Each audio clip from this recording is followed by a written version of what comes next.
Hi, and welcome to the Victory Church podcast. If this ministry has been a blessing for you, please consider supporting the spread of the gospel by visiting us online and choosing the giving option that works best for you. If you have a testimony, we'd love to hear it. Send us an email to share@victorychurchatl.org.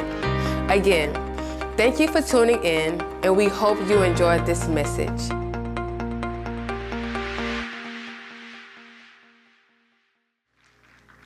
Awesome, man. If you are watching me right now on YouTube, or you're watching on podcasts, or you're listening to this message wherever you are right now, I want to welcome our online audience and want to welcome all of you to week 2 of our series called What the Health. I want to use this series, and what I'm really doing in this series, I'm using this series to bring awareness to 3 areas in your life that I'm arguing based on the scriptures that we need to pay attention to, and we need to develop health in these particular areas. And I'm talking to you about mental health, emotional health, and physical health.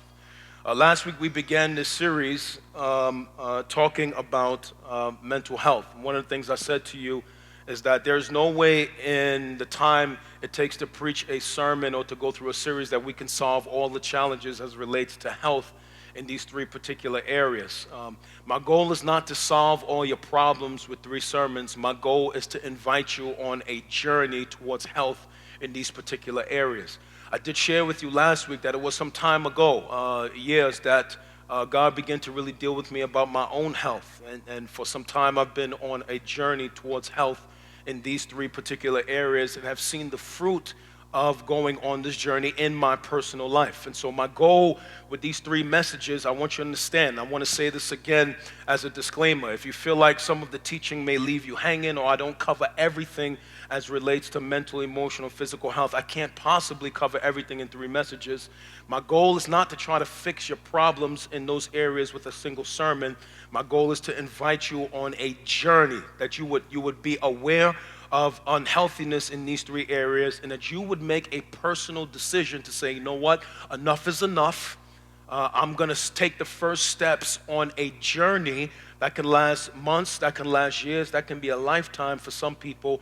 I want to take the journey towards mental health. We began this series looking at a text that John wrote to a man named Gaius, in which he was praying for Gaius to have health in his physical body and in his soul. I told you last week that the word soul means suke, where we get the word psychology from, and scripturally it is the seat of our mind and our emotions. And so we know from that text in the New Testament that John, the apostle of Jesus, was praying for a man to have a healthy body, to have a healthy mind, and to have a healthy emotions. And so last week we talked about spiritual health, or talked about mental health. We looked at spiritual pathways to mental health, and we looked at natural pathways to mental health. And today I want to talk to you about emotional health. Okay? I want to talk to you about emotional health. Okay. Now, this message was very difficult for me to put together. In fact, I've reached out to Elder Milton.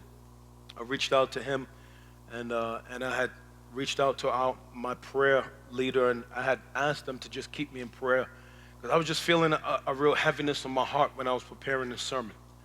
And I was feeling really heavy when I was preparing the sermon. This one was very difficult for me to prepare because of just things in my heart that just frustrate me with just the local church and the modern culture. I personally, and I don't know who else will agree with me with what I'm about to say, but I personally find it very frustrating, and I think that it is a tragedy that the place that Jesus intended for us to have transparency that leads to healing is the very place that has morphed into a place of cover-up. That it makes me angry. It makes me frustrated to the point of tears, that there's so many people who are followers of Jesus, whether sitting in this room, watching me right now on YouTube or podcast, listening where you are, who are battling so much things in our emotions, and are so broken in our emotions, and are so hurt in our emotions, and so led astray by emotions, and we go in and out of churches and can't find help because we're so afraid to confess, we're so afraid to talk about it, that there is this cultural pressure to be externally strong, while so many of us, if we be honest, are dying on the inside. And that bothers me. It bothers me that there is a cultural narrative that does not allow believers to hurt, does not allow believers to confess. It does not allow us to be weak. It does not allow leaders to be weak or to confess or to be broken. There is a cultural narrative that says we must be on at all times, we must be strong at all times, and something is wrong with us if we're broken, something is wrong with us if we're hurting, something is wrong with us if we're having issues in our emotions. And so let me keep coming to church while my marriage is being disintegrated and not say anything. Let me keep coming to church while I'm drowning in sin and not say anything. Let me keep coming to church while I'm battling iniquity and not say anything. Let me keep coming to church while I'm contemplating suicide and not say anything, because people expect me to be strong and not have a problem. Where did we get that from? We didn't get that from the scriptures. Not when we have men like Paul that says he boasts in his infirmities and his weaknesses. Not when he writes things like in Romans chapter 7, the things I don't want to do, I do, and what I should be doing, I don't do. And who's going to rescue me from this body of death? Thanks be to God through Jesus Christ. That I feel so upset that we have this veneer on our culture that says it's not okay to not be okay. If any place we should feel comfortable not being okay, it should be in the family of believers. We should say it's okay to not be okay. It should be okay for us to have problems and find help, but only in the church. Behind our suits, y'all know how this go down, and behind your makeup, and behind the hairstyles, and behind the titles, and all of that, man, we'll be preaching and broken, singing and broken, fighting with our husband and wife the whole way to church, and don't let anybody know that we're going through. And then we look up some months from now, somebody's life implodes, and we wonder why, like you was going through this all the time, and no one knew. And the result is a growing number of silent sufferers who's either imprisoned by their feelings or imprisoned by culture. Let me tell you why I take this very seriously, okay? My wife and I, when we was in Bible college, had a very close friend. And this sister, a white sister we really loved, we developed a very close relationship with this sister. Spent time with her, ate with her, spent time in our home with her. She was dating one of my closest friends at that time in college, and she was one of these people like really smiley face on the outside. But then she starts showing signs that something was wrong on the inside, right? We would bump into her and things would come out that would lead us to believe that maybe something was not going on, something was not right inside her heart, right? I noticed how she started looking for her boyfriend to fill the role of what her father was supposed to do. So she tried to make her boyfriend her father. And where her father failed her in what he was supposed to give her in affirmation and love and acceptance and all those things, she tried to find that in her boyfriend. And when he couldn't live up to that, their relationship ended, and then she was just broken. She would start saying things like, I'm tired of life.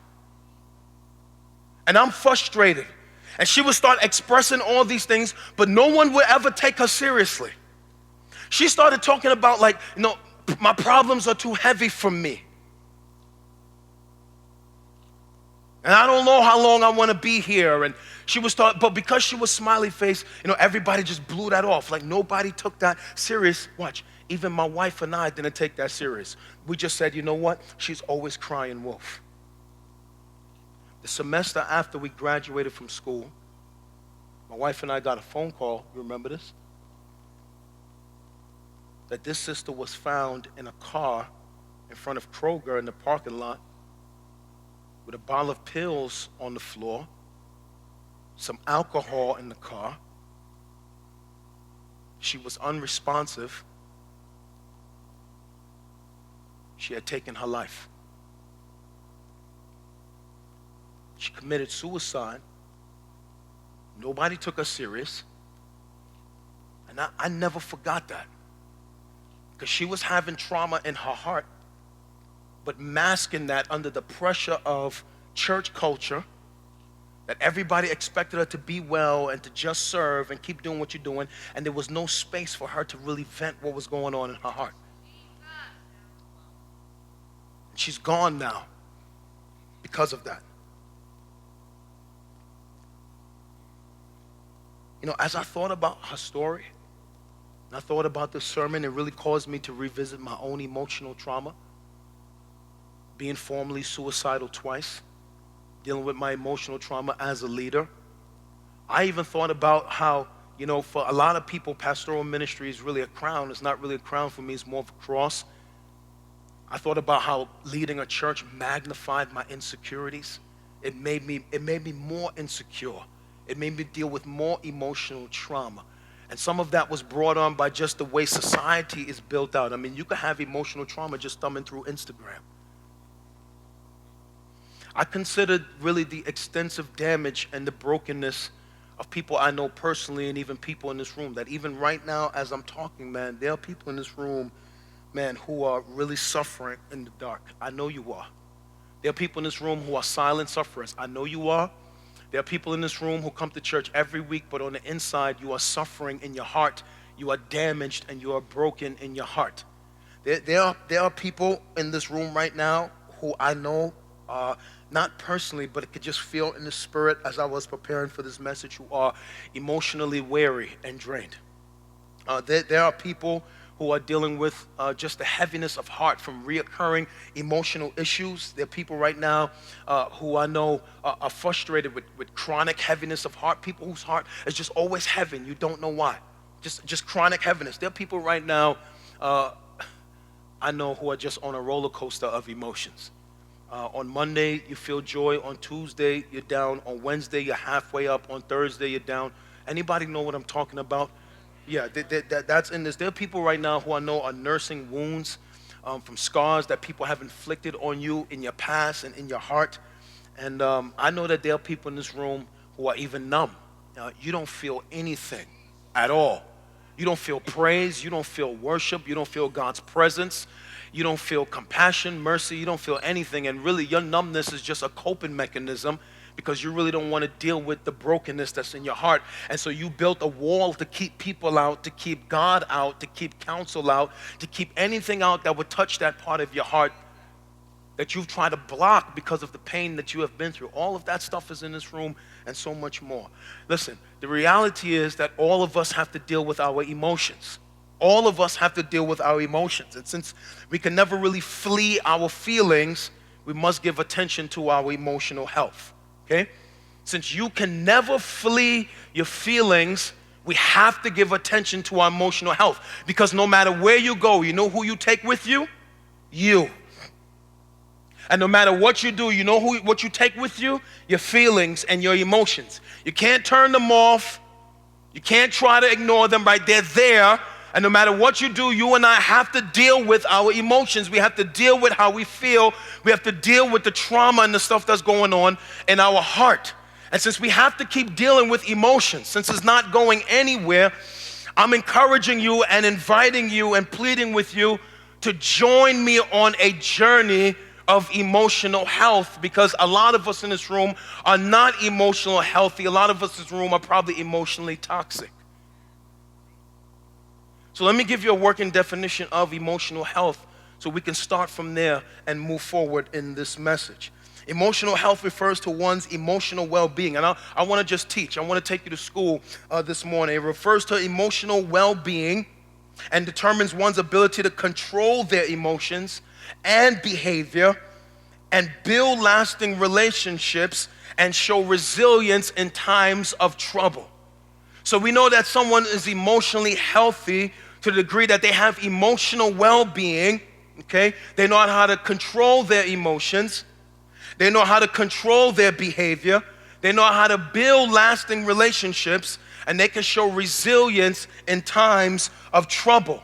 Emotional unhealthiness would be any destabilization or any instability that negatively affects our wellness and our behavior. So let me give you some just common signs that we might be dealing with emotional unhealthiness. And they're not going to come up on the screen because I don't want you to stare at them. I just want to mention them. Okay? These are not all the signs, but I do want to say that these are some common signs. If you see yourself in any one of these when I say them, then it's a sign to us that we might be dealing with some emotional unhealthiness somewhere in our soul. One common sign of emotional healthiness is when we have an unrelenting heaviness of heart. That no matter what we do, no matter what happens, we're always down, we're always depressed, we're always moody. It doesn't matter what's going on around us. It doesn't matter what joy is happening. We could have come out of an explosive worship service, but our heart is always heavy all the time. Another common sign that we're dealing with emotional health issues is our inability to control our moods. So if you're a person, you have violent mood swings all the time. If it always swings like a pendulum back and forth, then that might be a sign that you might be dealing with some emotional issues. Another sign that we're dealing with emotional issues, if we battle a lot of envy and jealousy. It's our inability to admire without desire. Right? It's when we see something that someone else has got, and we want it so bad, but we don't have it.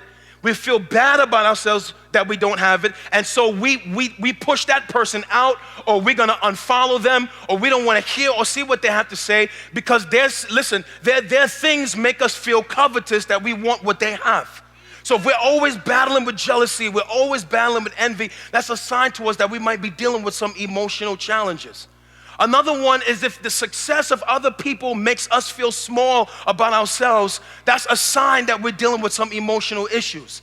If the success of others sinks me emotionally, if I get mad at other people because they're flourishing and I'm not, that's a sign that I might be dealing with some emotional issues.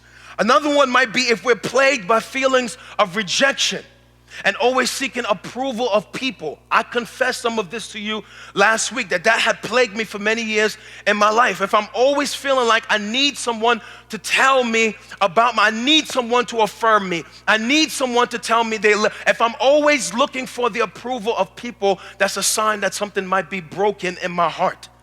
Another one, if I'm plagued by self-loathing or self-pity, that if for some reason I constantly have something negative to say about myself, if I don't like myself, or if I'm constantly dealing with self-pity, if I walk around with an attitude that's always saying, woe is me, and what's wrong with me, and I'm always condemning me, then that's a sign that something is broken in my heart, because pity is really the perversion of compassion. It is the emotion that was designed to go out but not to go in. And so if I'm a person that I always wallow a lot in self-pity, that's a sign that I'm battling with emotional health issues. Another sign is if I harbor bitterness and unforgiveness towards other people. If you have difficulty letting people go, if you make your heart a house and you lock people up in your heart, if you hold grudges for long periods of time, that's a sign to you and a sign to me that we might be dealing with emotional challenges. Another one, this one is big, if we're constantly projecting on other people issues that we have in our own heart. So for example, right, if I had needs that were unmet growing up, I try to project those needs on someone else to fill in my life. And when they can't fulfill those needs, it creates a disappointment. So I'm constantly mad at boyfriend. I'm constantly mad at girlfriend. I'm constantly mad at husband. I'm constantly mad on wife because I'm projecting on other people needs that were unmet on my life. And some of those needs only God can fulfill.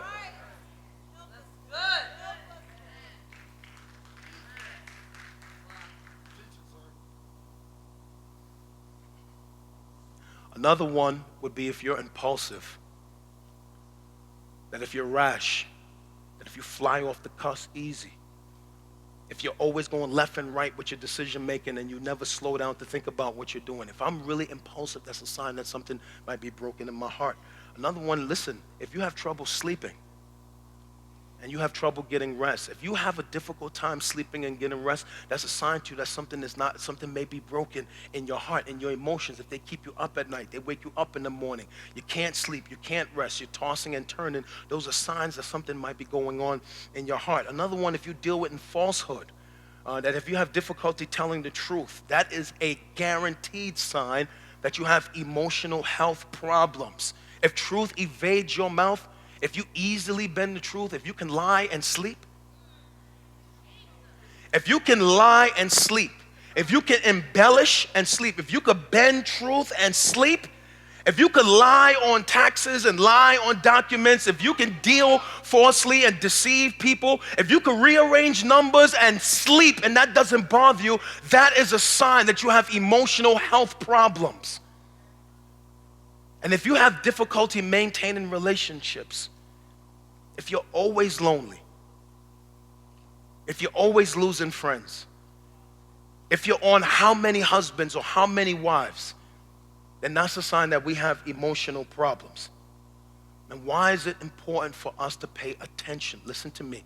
And I took my time to put together this sermon, and I wrote these notes carefully. Why is it important for us to pay attention to our emotional health? A couple things I do want to tell you, and they will come up on the screen. Number one, because our emotional health affects the quality of our interior lives. This is very important. I'm telling you, I know what it feels like to live and be miserable all the time. And at some point in time, you get tired of living and just being miserable. Okay? And if we are emotionally unhealthy, our interior lives are going to be very dark and very dismal.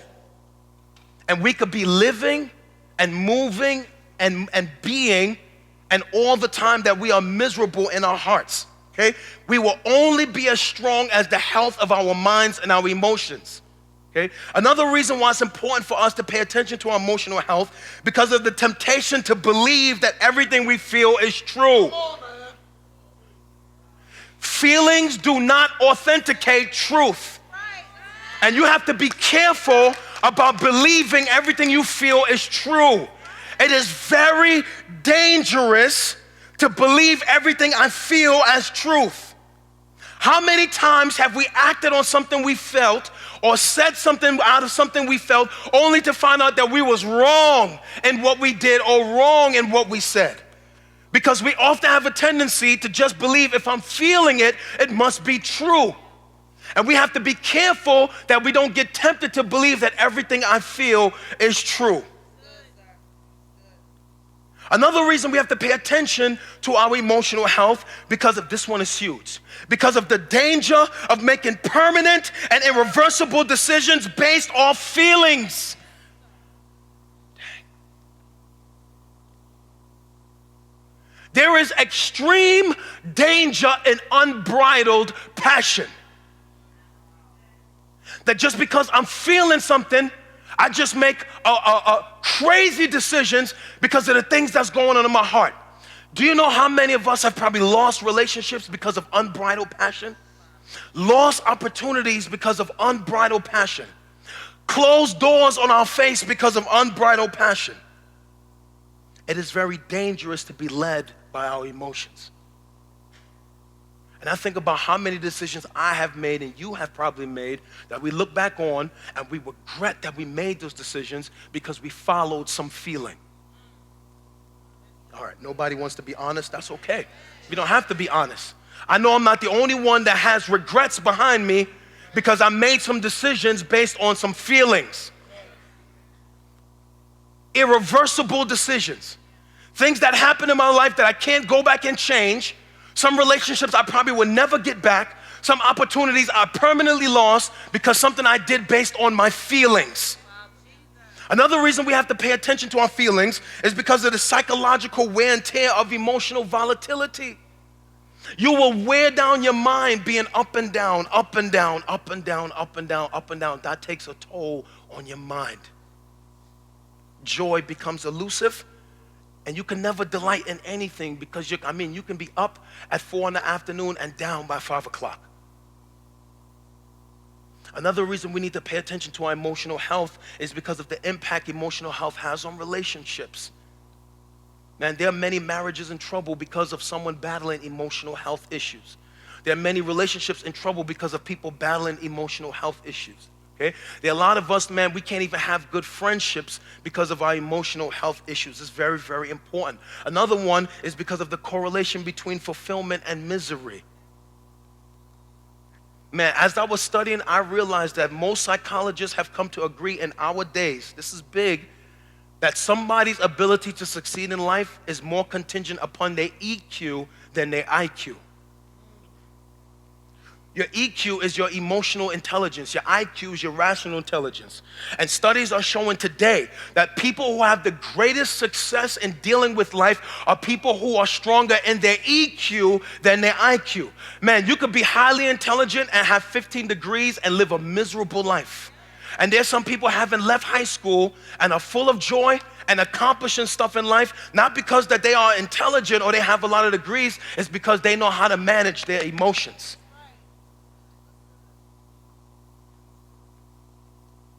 And then this next one is because of the threat of emotional instability to ruin a life.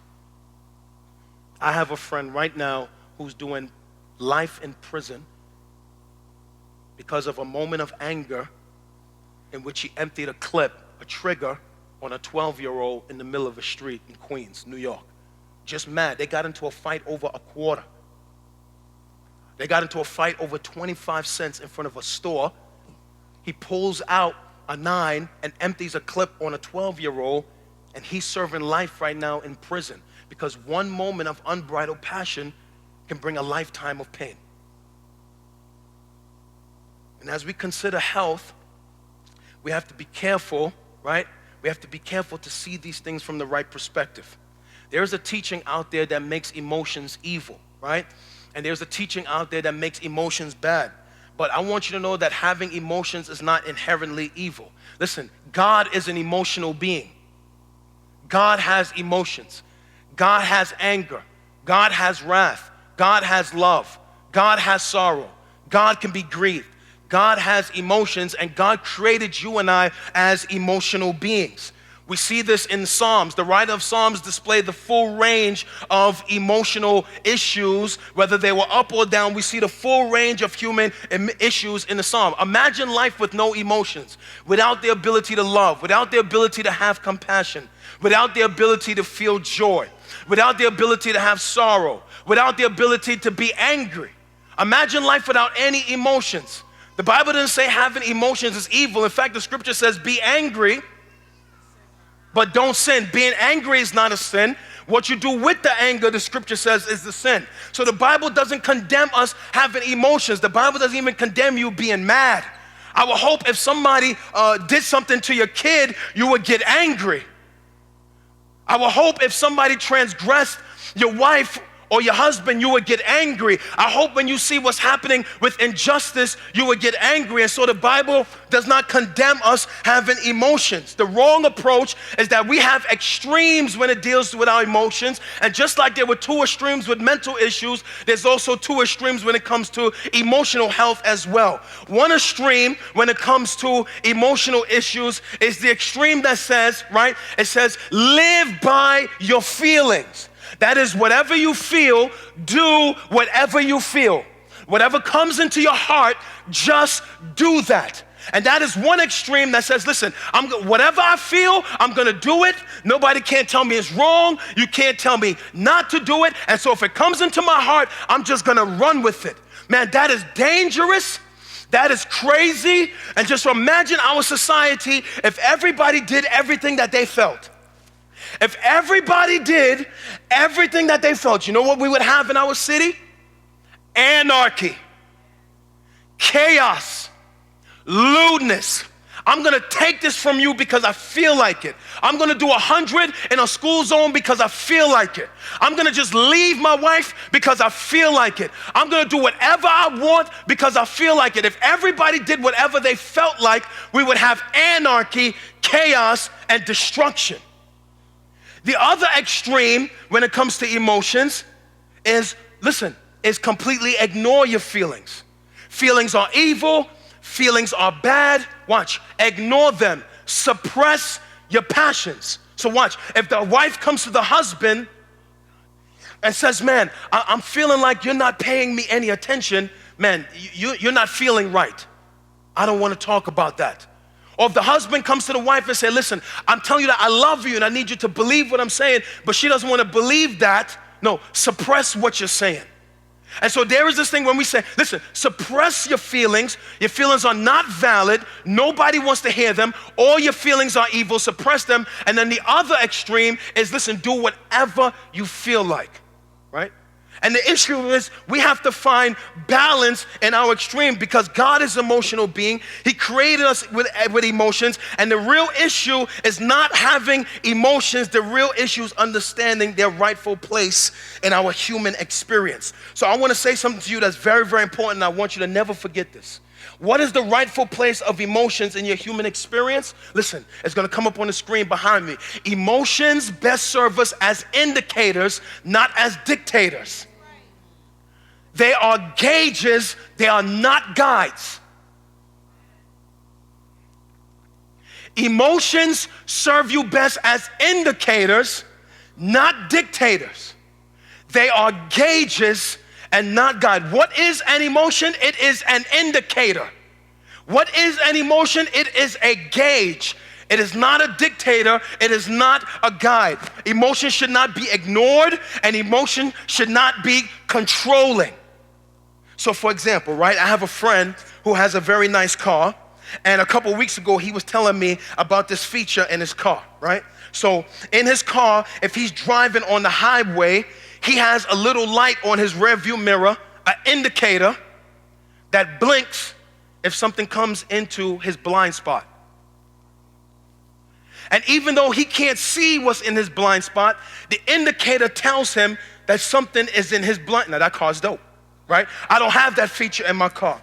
But he's driving and something starts flashing on his rearview mirror. The indicator light tells him that something is in his blind spot. Watch. It reveals to him that something is in the lane next to him. The purpose of the indicator is only to reveal that something is in the lane. The purpose of the indicator is not to tell him, switch into that lane.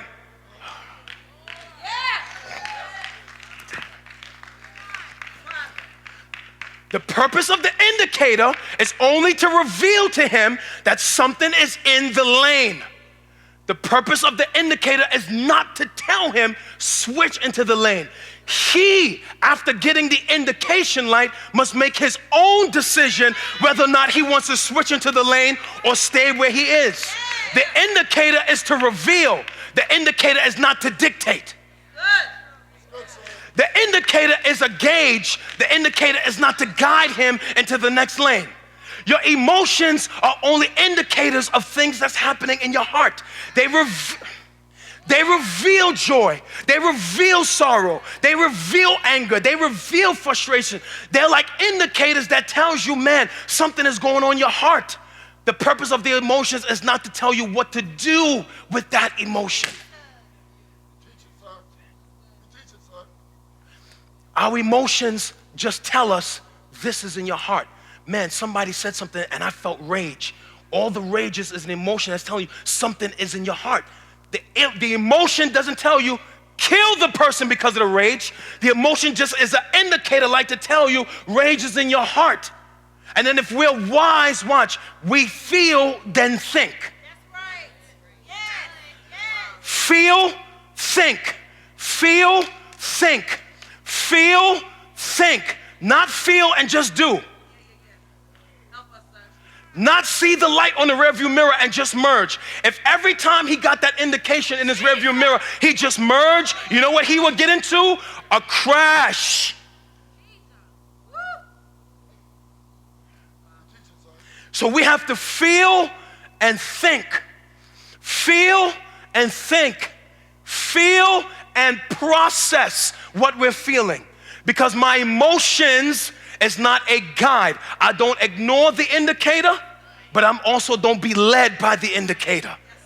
I see it going off in my heart, but I'm not just gonna run behind the light. The light is only to tell me something is going on in my heart. It's not to tell me to switch lanes. Does that make sense?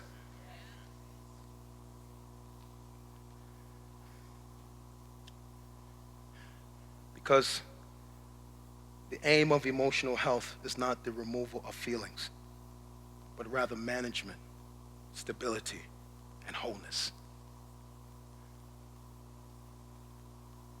See, because there's teaching out there that's going to make you feel like, oh, my feelings are evil and I should never feel. No, that's not the goal of emotional health. I want to make sure I teach this right. The aim of, if I say I'm healthy, listen, I could be healthy and feel anger. I could be healthy and feel sorrow. I could be healthy and be mad. The aim of emotional health is not to remove your feelings. So if you think I was going to come here and tell you don't feel anything, that's not what this sermon is about. That's poor teaching. The aim of emotional health is not to remove your feelings. The aim of emotional health is to lead us into management, stability, and wholeness. You will never get rid of your feelings, and so the aim is not to remove them. The aim is to learn how to manage them. The goal of emotional health is management. The goal of emotional health is management. The goal of emotional health is management. And as we learn to manage our emotions, we will grow in stability and wholeness. And I'm going to teach you how to do all three. How do we manage? How do we grow in stability? How do we find wholeness? So I want you, when you leave today, to don't think that I taught you not to feel. The aim of health is not to feel. The aim of health is to manage. So for example, this morning my wife was disappointed with me because she wanted to be here extremely early and I was running late. And so by the time I came out my office at home and she came upstairs, she was dressed, kids ready, everybody waiting, and they're waiting for me. And she said, honey, you know, I wanted to be there early this morning. And I said, I'm so sorry.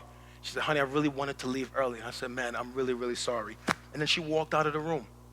And I could tell that she was disappointed that we couldn't get here really early this morning. She wanted to be here to check something out in the lobby. And so we got in the car and we're driving, and she's really quiet for like half the drive.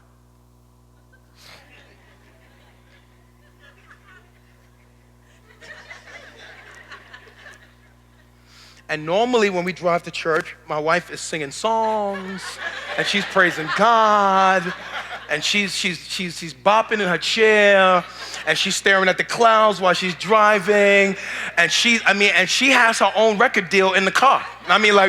She's putting it down and she's blowing and like everything is really, really, the sun is shining and she's singing her heart out, and the whole way here she's like this.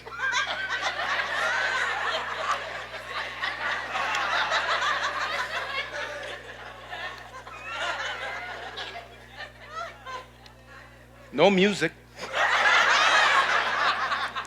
Now this is really awkward. And I'm sitting there like, man, I gotta preach God's word in a few minutes. So Abby shouts from the back of the car, because like she's so intuitive, she could feel the tension. Abby says, Mommy, can you put on a song?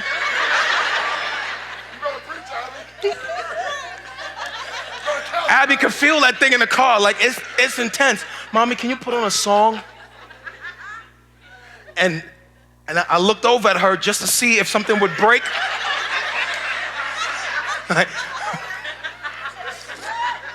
I'm like, yes, Abby. And so I looked over her and I feel like, man, is something gonna break? And I'm like, man, come on, break. And I touched on her shoulder and I said, Lena, did you hear what Abby said?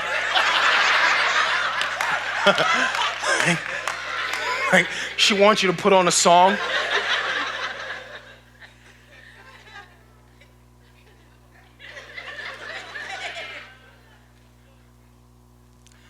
So she puts on the radio, which is abnormal because she normally would listen to her music from her phone. So she puts on the radio, she puts on some station I don't even like. And now we listen to some music and I don't even like it. And I already know I'm still in trouble.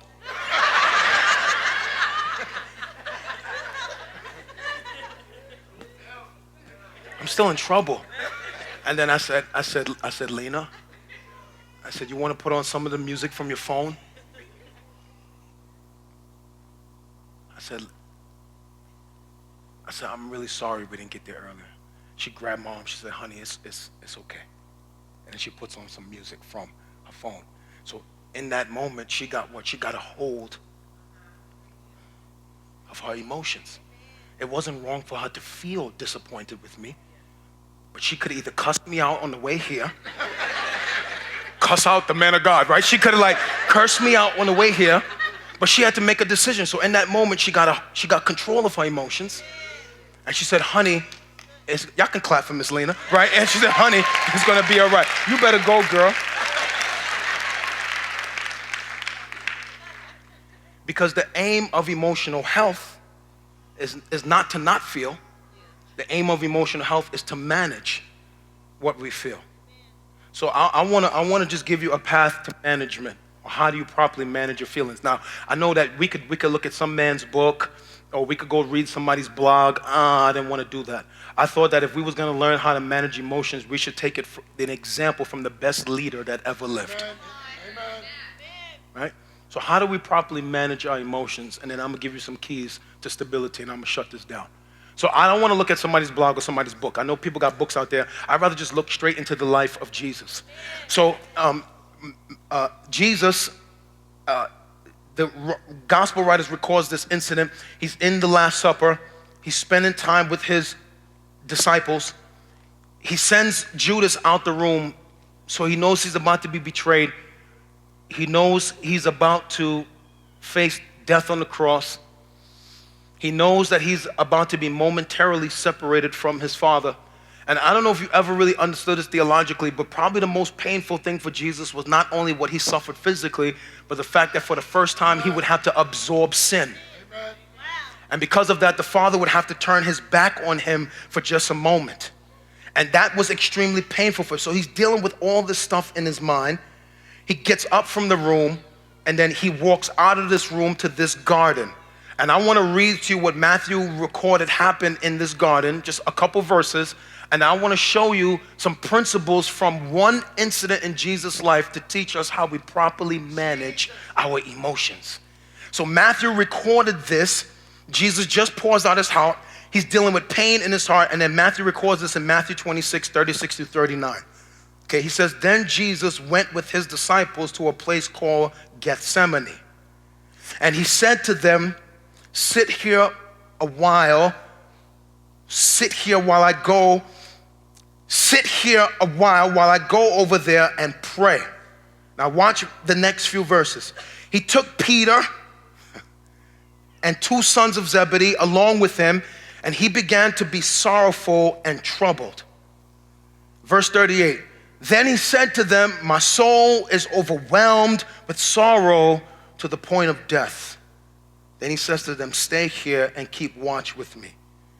Verse 39, going a little further, he fell down with his face to the ground and prayed, my Father, if it is possible, may this cup be taken from me. Yet not as I will, but as you will. Now, as we grow in maturity, we have to learn the proper way to manage our emotions.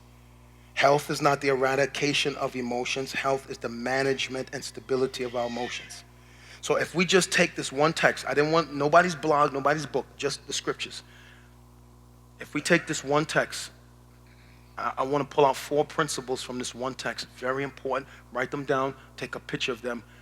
They will teach us something. How do we properly manage the indicators that are going on? Because Jesus had an indicator. What was the indicator? Sorrow. He's feeling sorrow. He's feeling pain. He knows he's betrayed. He's about to, so that indicator light goes off, sorrow.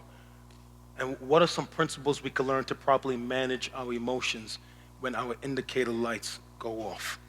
Number 1, we learn from the life of Jesus. It is wise for us to invite others into our emotional struggles. Come on. Come on, sir. Dang. The Bible says he took. So he comes out the room with 11 men. You got to read the scriptures. He comes out the room with 11 men, and he leaves 9 of them in their place. I'm sorry. He leaves 8 of them in place, and watch, from the 11, he takes 3 of them, Peter, James, and John. So he has 11 men over here, and he's going through what? Sorrow. 8 of them are not ready to handle that sorrow.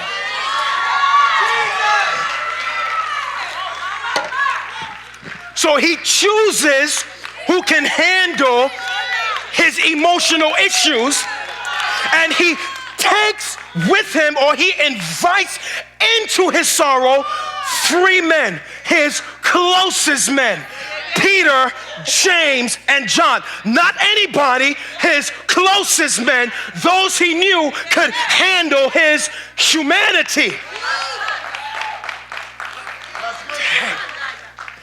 These same men saw him on the Mount of Transfiguration in his deity, but now they was about to see his humanity. Who do you have around you that you can be completely vulnerable with?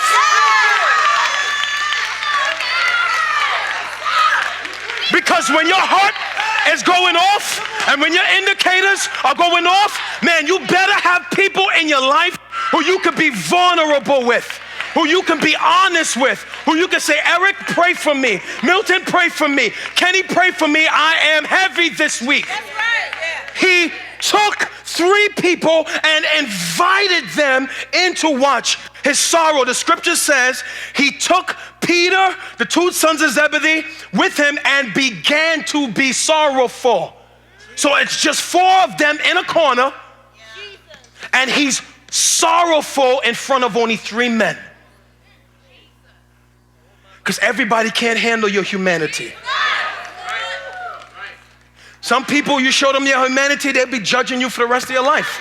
Like, oh, I thought you were strong. I thought you never had no problems. I thought you were, they're not ready to handle the truth. They're not mature enough to handle the truth. Everybody can't see your humanity. So you got to be selective about who sees your humanity. But listen, you are wise to not battle emotional trauma alone. Because when we are alone, we make ourselves a target for the enemy and a target for our thoughts. So Jesus, battling an indicator, oh my God, this is so good. Battling an indicator goes off in his heart, sorrow. He says, whoa, this is so heavy, I feel like dying. I can't handle this by myself. Too heavy. Jesus. This is so heavy, I feel like dying. This is too much to handle by myself. Let me find Milton. Let me find Kenny. Let me find Eric. What indicators are going off in your life that you're trying to handle by yourself that are too heavy for you to handle by yourself? Before you do something stupid, God, before you make a bad decision, before you stray away, go surround yourself with some people who can help you process that indicator.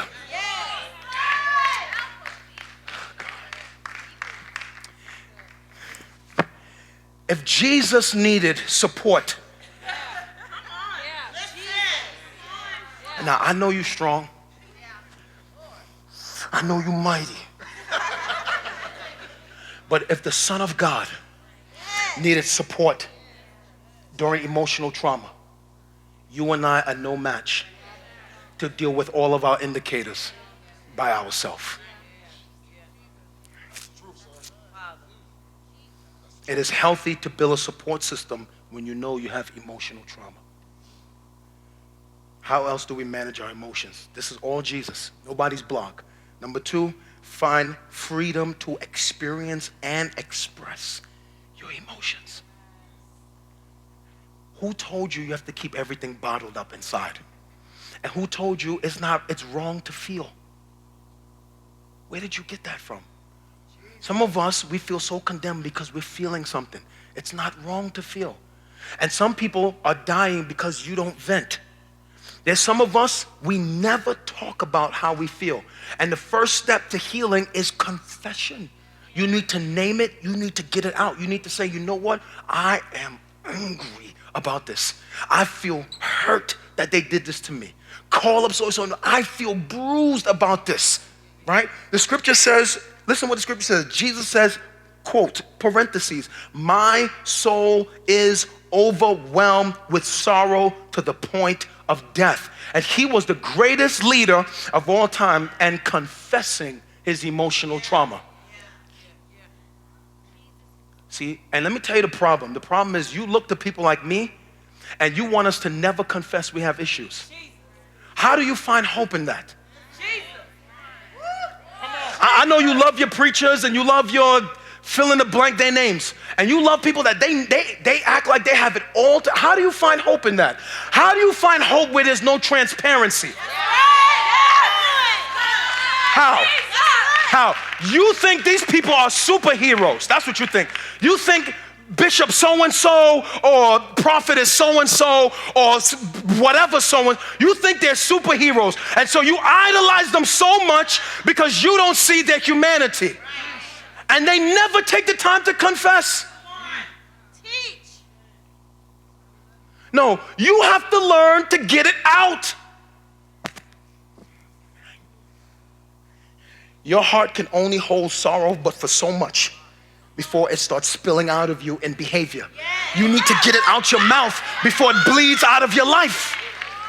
Would you rather it bleed out of your life and cause damage, or would you rather get it out your mouth so you can find healing? Jesus. Oh my God. I hope some of you get liberated today to say it's all right for me to confess. You know what? Some of you need to corral that prayer team when this is over and say, you know what? I've been going through this in my marriage. I've been going through this in my heart. Watch. Pray for me. My soul is overwhelmed with sorrow to the point of death. That came out of the mouth of Jesus. So it's okay to experience heavy emotions, but we must also find the freedom to express them. Spirituality is not void of feelings. Confession is a key to management. For example, I'm going to put some of my own business in the street. It's okay. So this week in a staff meeting, it was Tuesday, we was in a staff meeting on Tuesday. Okay.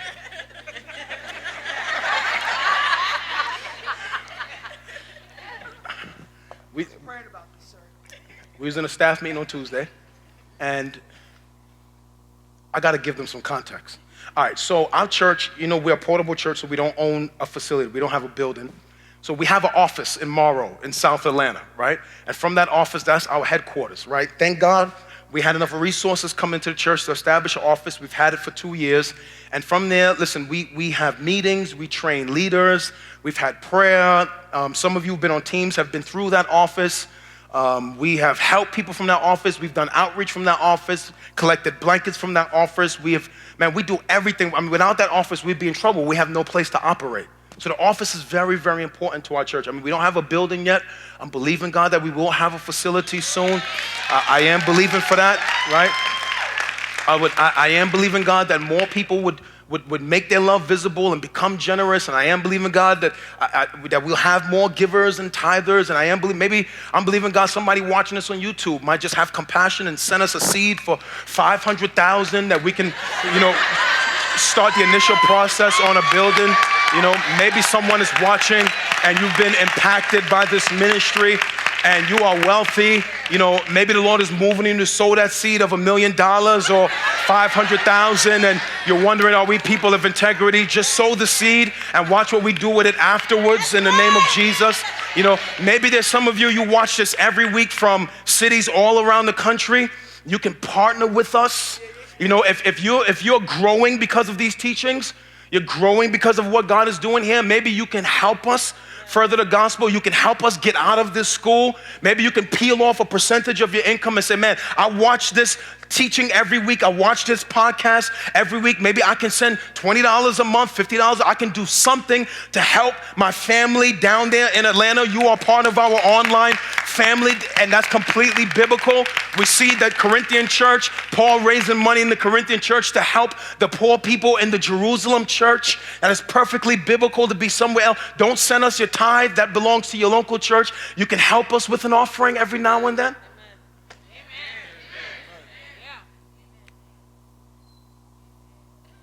So we have this office, and I'm almost done. Is this helping anybody? And there is this, I don't want to call their names. There is this business next to us that's been there for 30 years. And one day they came knock on a door with the manager, the owner of the office, and said, hey, these people are interested in your space. And they walked them through our office, and they're walking around, they're like, oh, nice. And they said, oh, they want to build a call center in your space. We want you to move out to another space. So you're trying to push us out to give them our space? And they bullied us for months trying to push us to get to our space. And they kept putting this contract in front of me. And every time I went to sign a contract, something happened. I felt like God was telling me, obviously, don't sign the contract. So just the other day, last week, Erica, we got a letter saying that we're not renewing your lease. It don't matter what y'all do. In 3 months, when your lease is over, we're not going to renew your lease. So you know what they've done? They have effectively, indirectly kicked us out of our office, and we can't even legally fight them. In 3 months, we have to leave our office. And we're looking and can't find a place. We're looking, we can't find a place. And now that's another thing on my plate, because now part of our leader, we have to expend energy looking for, and we're all over and we can't find one yet. So we have 3 months to get out of this place. And when I got the letter,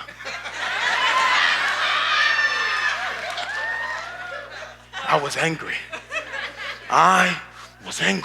And so I came into the staff meeting and I told them about the letter. And I said, in 3 months, man, I said, do you know them people, what they did to us? Man, we get kicked out because of them. And I was expressing my rage in the staff meeting. And I was saying, man, you know what?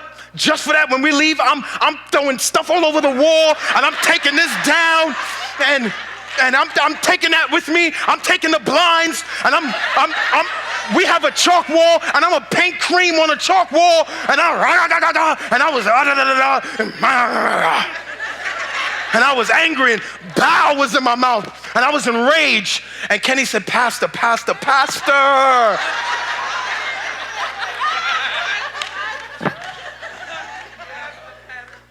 Kenny was like, Pastor, man. I said, Pastor, man, like we can't do that. Like, come on, Pastor, we can't do that, Pastor. Like, Pastor, but what if we just do this? And what if we do this? And Pastor, what if you think if we just do this? Because I know how you feel, and I think that it would be okay if we did this. And then the room got quiet, and I looked at Kenny, and Melissa was sitting there, and she was like, breakthrough. And the room was quiet. Kenny's looking at me. I'm looking at him. Melissa's looking at me. And I said, Kenny, I don't care what you say. I'm painting this wall. I'm taking my blinds. I'm taking that. They're going to feel the wrath for what they did to us.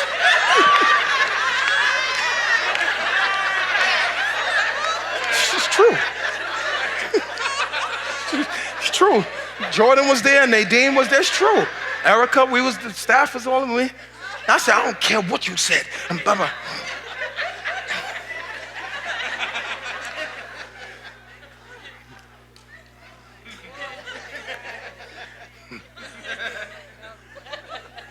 And I was just confessing to him what I felt. It's all right for me to be angry, and I was confessing. Now, I didn't do it yet, so I didn't sin yet. I didn't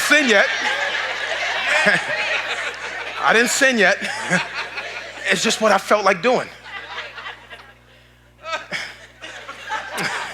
And then I had to think to myself, you know what? Maybe God has something better out there for us.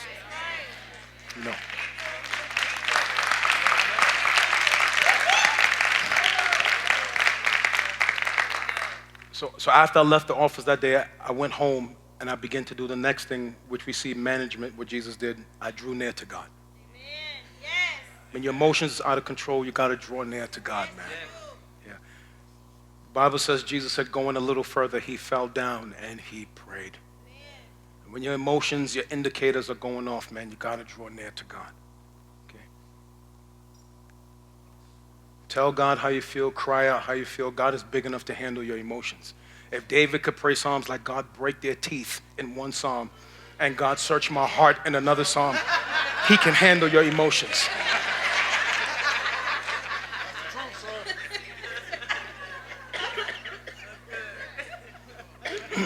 And then this number 4, this last principle to managing your emotions, all not from no one's blog, from the life of Jesus.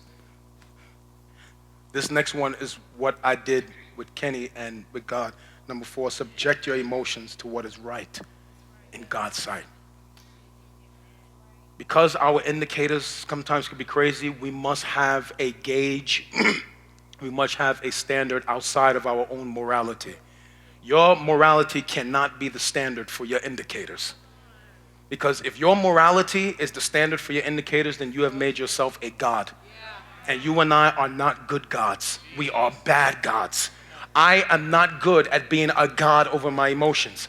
And so when I feel rage, I got to subject that rage to the authority that is higher than mine. You need to challenge your emotions, subject your emotions, right? You need to weigh your emotions against what is right in God's sight. So this would be an example of, and I know this is a tough one, man, they hurt me, and I say I'm going to hold them. But after a couple months, I weigh that up against, I subject it to the higher authority. God says, you have to let them go. I said, man, but they don't deserve this. He says, they don't, but you deserve peace. So forgive them and let them go. That's how you take those indicators and you subject them to the authority that is higher than us. You need to challenge your emotions. You have to have a standard above your own morality for your emotions. You cannot be the standard bearer for your emotions. Father, if it is possible, let this cup pass from me. I don't want to do this. I don't want to do this. I don't want to stay in the marriage. I don't want to go to the job. I don't want to go to work this morning. I don't want to serve next Sunday. I don't want to give the offering. I don't want to be faithful. I don't want to say I'm sorry. I don't want to say you was right. I don't want to apologize. I don't want to be nice to I don't want to go see my son. I don't want, but nevertheless. Jesus! Because of what your word says. Dang, when I see your word, I see this indicator and I don't feel like doing this, but your word says. I want to hold them, but your word says. I want to cuss them out, but your word says. I want to give up, but your word says. I want to lose hope, but your word says. I don't feel like being faithful, but your word says. I don't want to be generous, but your word says. I don't want to love, but your word says. Nevertheless, that indicator, not my will, but your will be done, because your morality cannot be the standard for your indicators.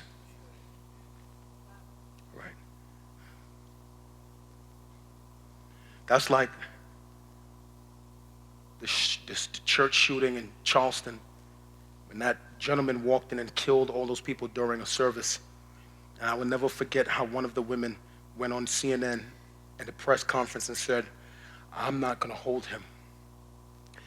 He took the life of my loved one, but I forgive him. Why? Because her indicator was sorrow. She was probably angry. She was probably enraged. And she held that emotion up, that indicator up, to the standard that was above her own. She subjected it, she challenged it, then she channeled it in the right direction. That's how you manage your emotions.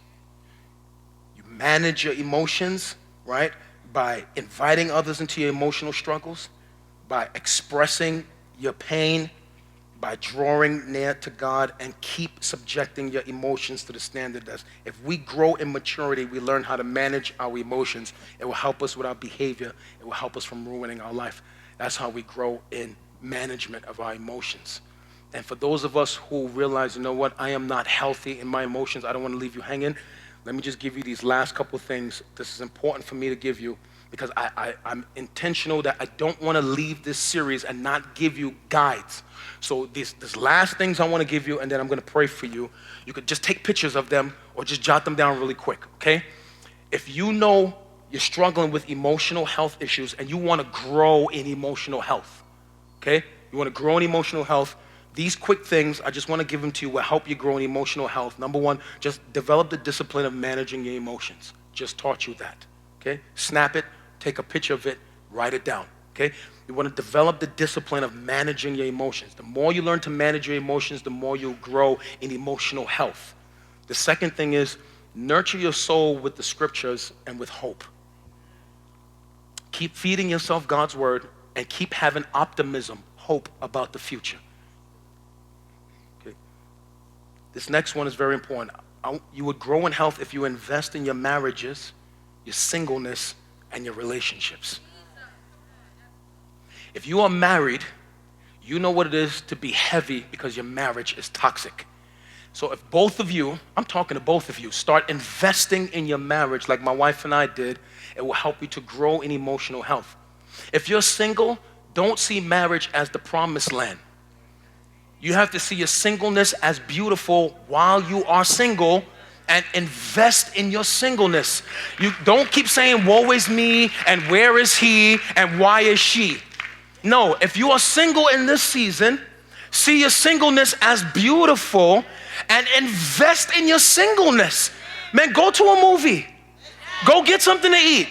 Be single and have swagger in your singleness. And don't feel bad if you're not married. Invest in your singleness. Be single with swagger. Where all my single people at? Be single with swagger. Tweet that. Hashtag, right? At Philip A. Mitchell. Be single with swagger. Don't be going around, woe is me, because he's not there or she's not there. Be single with swagger. Invest in your singleness. And if you have a marriage, listen, she's not Kim and she's not somebody you got to stop dreaming about. Invest. Listen, the Bible says drink out of your own cistern. That's what you got. You got to work with that.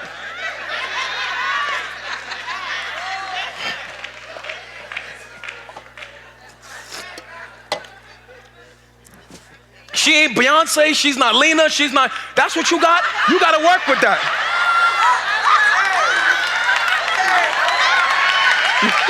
You got to work what you got.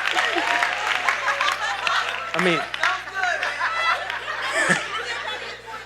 mean, he ain't Philip, he ain't. Don't compare your husband to me. Don't do that. Don't keep bringing me up at home. You invest in your husband. Invest in your wife. Invest in each other. You got to work what you got. Somebody say work what you got. Whether you're single or married, invest in what you got. This will help you to grow in health. Okay? Another one, I'm almost done. I want to help you really big. Grow in self-awareness. You have to know you. And you got to know what's going on inside you. You got to be sensitive to your own indicators. Like, why am I always angry about this?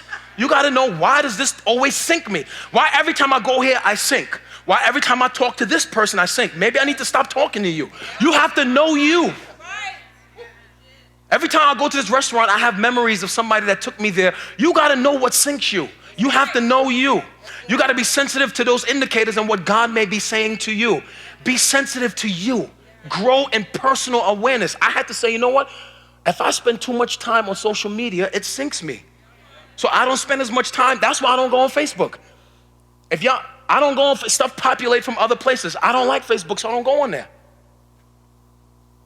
Because it would bother me. So I don't go on there. You got to know you. I like Twitter and Instagram, right? And I try not to go on there that much. But if social media, there was a point where I was too addicted. So I had to curb my appetite for that. You got to have self-awareness. You got to know your own triggers. This next one is big. Almost done. You need to avoid personal extension beyond personal capacity. Dang. You need to avoid personal extension beyond personal capacity. Philip was guilty of this. You are not Jesus. And you cannot be the answer to everyone's problem, and every cry is not yours to fix. And you can't keep saying yes to everything. Every yes you say to one thing is a no you must say to something else. So you can't, every time you hear a cry, you run into it. Or every time somebody wants you to do something, you say yes. You need to learn this powerful word called no. You can't be involved in everything. You can't help everyone. And you can't think that you can run into every problem. That is a complex of emotional unhealthiness. You have to learn to say no. Don't do things beyond your capacity. You know you're beyond your capacity when you're burnt out and stressed. You're doing too much. Dang.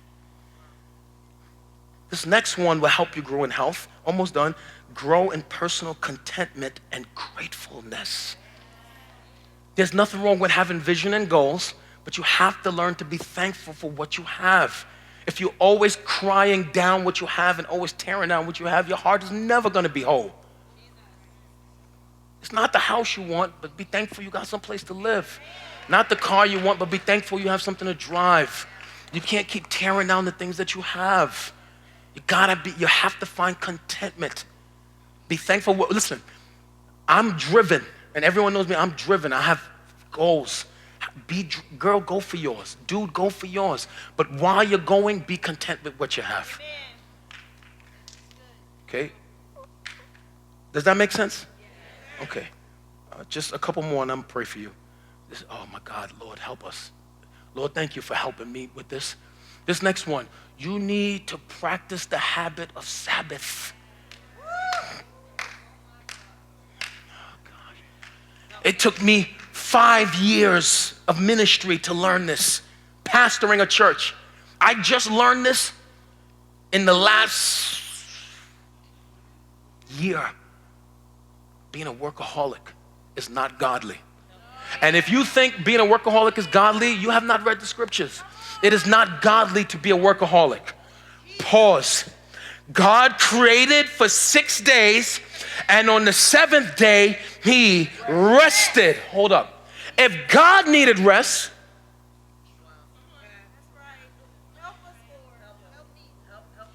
and Jesus would often slip away to a quiet place and be alone from everybody. Some of us are unhealthy because we don't rest. You know what a Sabbath is? A Sabbath is, let me chill out for a couple hours. Scripturally, a Sabbath is a 24-hour period in which you do no labor. You don't do anything. Like for the Jews, it's from sundown, it's I think 6 p.m. on Friday to 6 p.m. on Saturday. They don't do anything. You need to build into your schedule a Sabbath. I want to encourage you, find a day where you take 24 hours. You say maybe from Friday at this time until Saturday at this time, I'm not going to do any work. I'm going to just binge watch Netflix. I'm going to eat ice cream. I'm going to go ride my bike. I'm going to go for whatever. I'm going to put on my onesie. I'm going to be lazy on the couch. I don't have one. I'm going to put on my onesie. I'm going to be lazy on the couch. I'm going to wrestle the kid. When you don't actually do any work, you don't take any emails, no conference calls, right? You're not trying to, you block out everything. If social media caused you to work, you stay off of social. Like, how come this one day I never see you post? I'm on Sabbath. You build in 24 hours of just rest. For me, that's Sunday evening until Monday evening. That's why you won't find me. I don't post. I'm not answering your calls. I'm not taking your text messages. You're not bullying me into a meeting. It's Sunday evening until Monday evening. I don't do any work. Now I don't. I know, now I don't.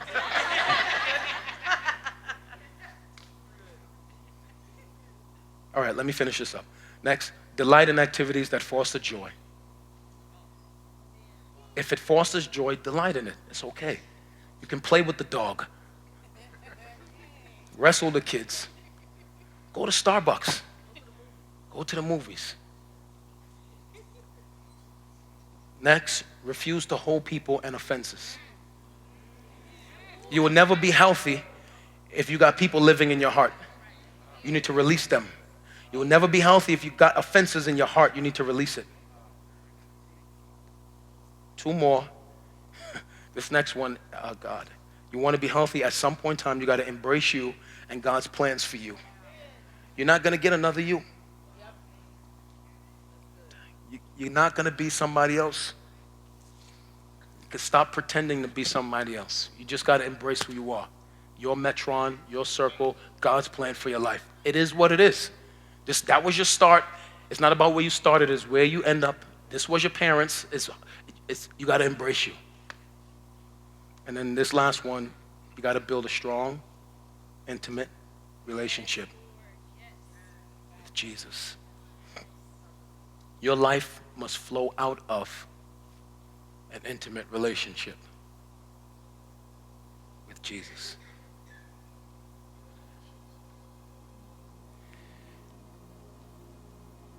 It is not God's will for you to be dealing with chronic pain in your heart and to be unhealthy. That's not his will for you. You can't read the scriptures and come away with that. God absolutely wants us to be healthy in our hearts. And if you're in this room and your heart is broken, your heart is shattered, you got to find healing. You can find healing, you got to start grieving. You can't keep that stuff inside. You heal by grieving, getting it out, flushing out what's in you out of you. You heal by letting stuff go, letting people go, letting yourself go. You can't keep condemning yourself for stuff that's in the past. There are people in here, your heart is broken because of something over your shoulder. I know what that feels like. At some point in time, you got to see your past as a school and not as a prison. Your past is a school. It's not a prison.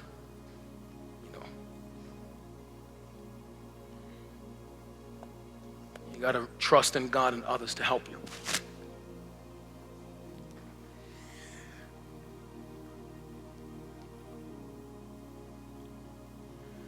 This teaching is very important because you're never going to get away from your emotions. You're going to deal with them every day, all day. And I know personally the pain and the regrets and the damage of being led by my feelings and making bad decisions because of that. So I pray that you would lean into this teaching, and I pray that you would feel God's Spirit saying to you, my son, my daughter, it is my desire for you to be emotionally healthy and strong. It is not God's will for you to just be broken emotionally for the rest of your life. That's not his will. He wants you to be mentally healthy. He wants you to be emotionally healthy. He wants you to have self-control. The Bible says a man without control is like a city without walls. Did this solve all your problems in a sermon? No. But if you take this teaching, you begin to apply these principles, you will put yourself on a journey towards health. I'm on my journey. And I'm pleading with all of you, hundreds of you, to join me on the journey of mental health and emotional health. It will radically transform your life. Your emotions are indicators. They just reveal what's in your heart. Don't ignore them. And don't be led by them. Let them reveal, and then follow the plan of management for your emotions. My prayer is that a year from now, some of you would testify and say, Pastor, you remember that series, What the Health? Man, it changed my life. I'm healthier in my mind today than I have ever been before, and I'm healthier in my heart than I have ever been before. God has truly changed my life in this regard. I want you to be, and I want you to join me in the journey of emotional health. You need that for your heart. The heart is wicked, it deceives. Man, it can make us heavy. I want you to be emotionally healthy in your heart, and I want you to join me on that journey. Amen, my brothers and sisters? Amen. Let's pray. We hope this message was a blessing for you. If you have a testimony, please email us at share@victorychurchatl.org. Again, thank you for tuning in. We look forward to seeing you next week.